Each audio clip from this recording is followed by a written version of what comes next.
बहुत समय पहले की बात है। एक छोटे से गांव में माधव नाम का एक भक्त रहता था। वह भगवान श्री कृष्ण का अनन्य भक्त था, लेकिन उसका जीवन कष्टों से भरा था।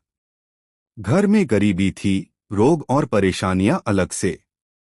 वह रोज मंदिर जाता, पूजा करता, लेकिन जब भी कोई संकट आता, उसका मन डगमगा जाता। एक दिन गांव में भयंकर सूखा पड़ गया। फसलें नष्ट हो गईं, लोग निराश हो गए। माधव भी टूट गया।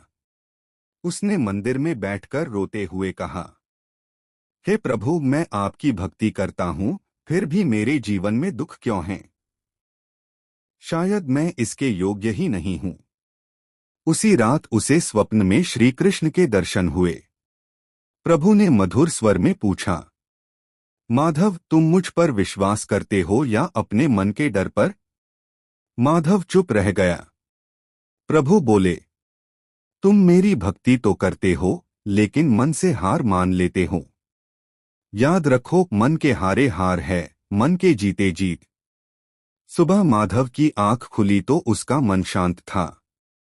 उसने निश्चय किया कि अब वह परिस्थितियों से नहीं, विश्वास से जिएगा। उसने रोज पूजा के साथ साथ कर्म करना भी शुरू किया। वह खेत में मेहनत करता, जरूरतमंदों की मदद करता और हर काम भगवान को समर्पित कर देता।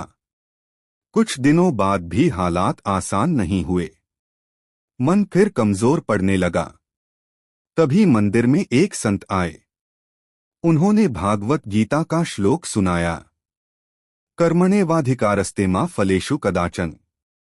अर्थात तेरा अधिकार केवल कर्म करने में है, फल की चिंता मत कर। संत ने कहा, भक्त वही नहीं जो पूजा करे, बल्कि वही है जो विपत्ति में भी भगवान पर भरोसा रखे। जब मन हार जाता है, तब भक्ति भी कमजोर हो जाती है। इन शब्दों ने माधव को भीतर से जगा दिया। अब वह हर परेशानी में कहता, हे प्रभु, परिणाम आपकी इच्छा है, लेकिन मेरा मन नहीं हारेगा। धीरे धीरे चमत्कार होने लगे। वर्षा हुई, खेतों में हरियाली लौट आई। गांव के लोग जो पहले निराश थे, अब माधव से प्रेरणा लेने लगे।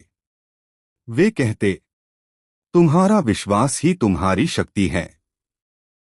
माधव समझ गया कि भगवान सदा हमारे साथ होते हैं, लेकिन जीत तभी मिलती है जब मन में श्रद्धा और साहस हो। वह रोज श्री कृष्ण के सामने हाथ जोड़कर कहता, प्रभु, अब जान गया हूँ, हार या जीत बाहर नहीं, मन में होती है।